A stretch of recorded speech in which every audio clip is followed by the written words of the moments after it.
convidada na linha, jornalista especializada no Poder Judiciário, Carolina Brígido, está com a gente, para que a gente possa entender um pouco mais a respeito de tudo que está acontecendo. E é complexo, não é, Carolina? Essa grande operação da Polícia Federal, realizada hoje em Brasília.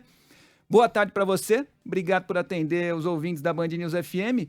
Eu já começo perguntando o seguinte, dá para imaginar que o conjunto probatório realmente que a Polícia Federal tem em mãos é grande, é imenso para que uma operação desse porte seja colocada em prática? Afinal de contas, imagino que a Polícia Federal não fizesse o que fez com tamanha intensidade se não houvesse, de acordo com eles ou na opinião deles, um conjunto probatório enorme, né, Carolina? Boa tarde. Sim, boa tarde para você e para os nossos ouvintes. Bom, essa operação da Polícia Federal, ela não acontece por acaso. O que acontece? As investigações do 8 de janeiro que estão tramitando no Supremo Tribunal Federal, ela já perpassou toda o núcleo dos chamados executores dos crimes, né? Daquela tentativa de golpe do 8 de janeiro de 2023. Daí agora, a investigação está focada, digamos que no andar de cima, não são mais os executores, são os idealizadores desses crimes que aconteceram. Então, é a grande estreia, na verdade, do Procurador-Geral da República, o novo procurador, o Paulo Gonet. O que acontece? Existia uma expectativa do Gonet apresentar novas denúncias ao Supremo Tribunal Federal contra esses supostos mandantes dos crimes ocorridos. Então, para subsidiar essas denúncias, ele vai precisar de um conjunto probatório robusto para poder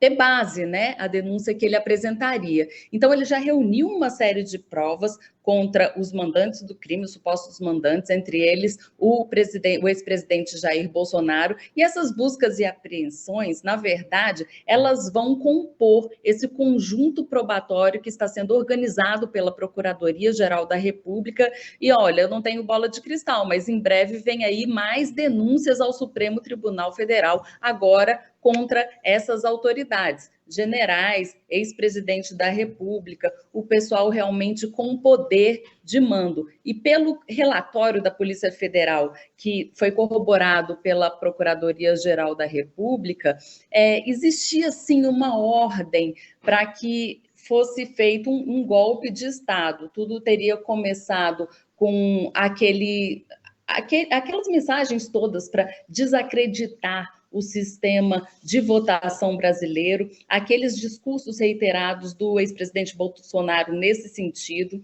Nesse relatório da Polícia Federal, a gente viu que foram feitas reuniões entre o presidente, os ministros de Estado e integrantes das Forças Armadas para falar sobre como eles poderiam propagar mais informações para desacreditar o sistema de votação.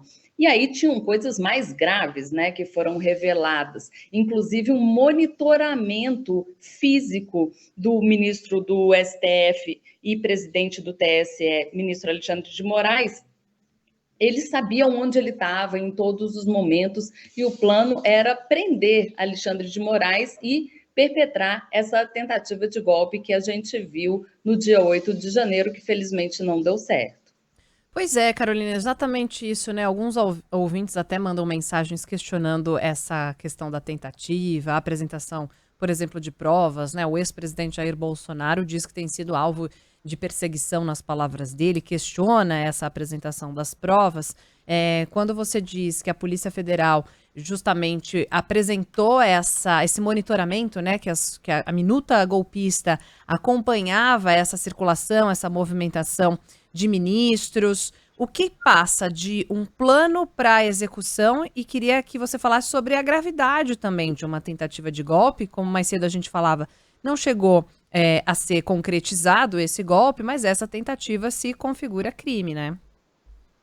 Sim, essa tentativa se configura crime, e um crime grave, pelo que a gente tem visto na interpretação dos ministros do STF. A gente vê que o julgamento dos executores desses crimes culminou em penas de até 17 anos de prisão. Então, o mais provável é que os mandantes sejam punidos com uma pena maior. se a gente olhar pela lógica, né? Porque não faz sentido um executor levar 17 anos e um mandante levar menos do que isso, já que ele que idealizou esse crime. E a gente viu que pessoas muito próximas ao ex-presidente Jair Bolsonaro, como esse assessor especial da presidência, Marcelo Câmara, que era a pessoa responsável por monitorar onde Alexandre de Moraes estava passo a passo. O plano era prender ele e também prender Gilmar Mendes na residência deles, né? Na verdade, na residência do ministro Alexandre de Moraes, em São Paulo, no dia 18 de dezembro, que era justamente o dia da diplomação do presidente Luiz Inácio Lula da Silva, ou seja, para que a diplomação de Lula não fosse concretizada. Então, assim, isso é gravíssimo, porque não apenas é uma forma de deslegitimar uma eleição realizada dentro de todos os moldes da normalidade, mas também de romper com o regime democrático.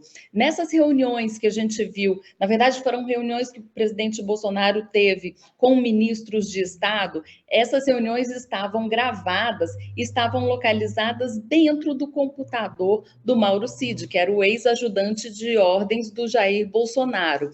E esse computador foi apreendido, e aí, nesse computador, estava esses extratos dessa reunião, o vídeo dessa reunião, que ainda não foi divulgado pelo STF, ele continua sob sigilo. E essa reunião foi feita justamente para o presidente Bolsonaro tentar convencer os ministros a aderirem a essa ideia do golpe de Estado.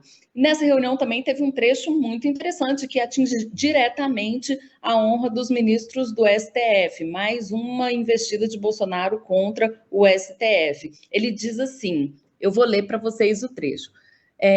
Pessoal, perder uma eleição não tem problema nenhum, nós não podemos perder a democracia numa eleição fraudada. Olha o Fachin, os caras não têm limite. Eu não vou falar que o Fachin está levando 30 milhões de dólares, não vou falar isso aí. Ou que o Barroso está levando 30 milhões de dólares. Não vou falar isso aí, que o Alexandre de Moraes está levando 50 milhões de dólares. Ou seja, ele insinua que ministros da alta cúpula do judiciário estariam recebendo dinheiro para, em troca disso, fraudar a eleição brasileira em 1922. Claro que isso tudo é revestido de uma gravidade penal muito grande, mas também existe um ataque à honra dos ministros do STF e do TSE. E isso, claro, não vai ficar barato para o ex-presidente Jair Bolsonaro, porque são esses mesmos ministros que vão julgar essa conduta em plenário. A gente ainda não sabe quando vai ser esses julgamentos. Primeiro, o Procurador-Geral da República precisa apresentar denúncia contra essas pessoas e, a partir dessa denúncia, o Supremo vai receber ou não a denúncia e vai ser aberta uma ação penal e depois, ao longo da ação penal, serão colhidas mais provas e só depois vai ter o julgamento. Então, assim, isso deve acontecer não antes do fim deste ano, pelo tempo processual que a gente entende no Supremo Tribunal Federal. Agora, Carolina, especificamente sobre o ex-presidente, o relatório é enfático num trecho ao dizer que Jair Bolsonaro não só tinha ciência da minuta do decreto, enfim, do texto, como mexeu, como pediu alterações, sugeriu alterações, ou seja, de acordo com o relatório, o ex-presidente Jair Bolsonaro tinha plena ciência do que estava sendo desenvolvido. E se, caso realmente houver provas robustas com relação a isso, aí sim o cerco se fecha completamente diante do ex-presidente, né?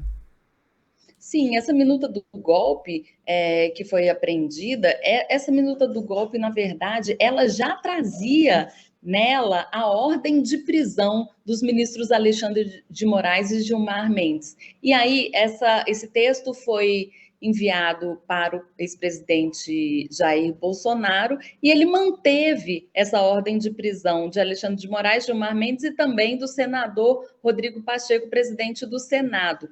Essa, na verdade, a gente chama de minuta do golpe. O que é isso? Na verdade, é um texto que fala que a eleição foi fraudada e que por isso ela deveria ser deslegitimada, e no fim dela tinha essas ordens de prisões contra essas autoridades do Poder Judiciário, do Poder Legislativo, e a ordem para se realizar novas eleições. Isso tudo é num texto que dá a entender que seria uma forma de resguardar a democracia brasileira, quando, na verdade, não passava de um jogo de palavras para se legitimar, para se fazer um golpe de Estado no Brasil.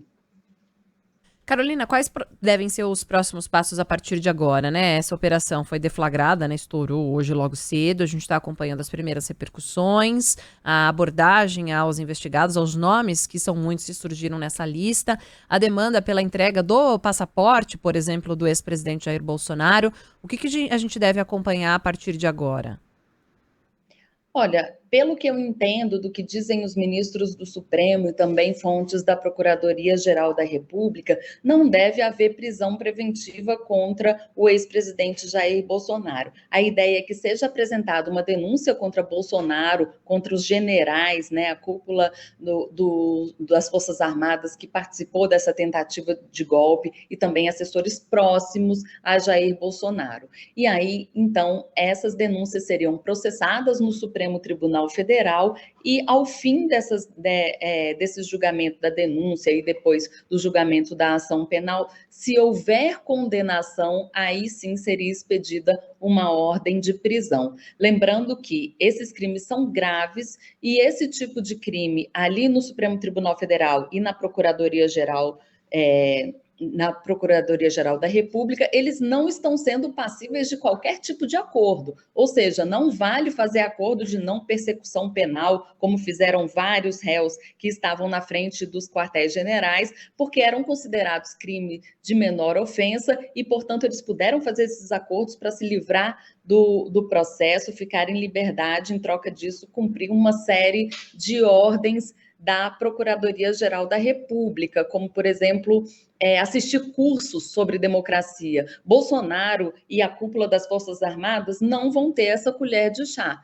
Se for condenado, vai ser realmente pela prisão, vai ser condenado à prisão, no caso dessas autoridades. Muito bem, Carolina Brígido, jornalista especializada no Poder Judiciário, nos ajudando a entender um pouco mais dessa operação realizada pela Polícia Federal hoje cedinho. Carolina, muito obrigado pela atenção com os ouvintes da Band News FM. Até uma próxima.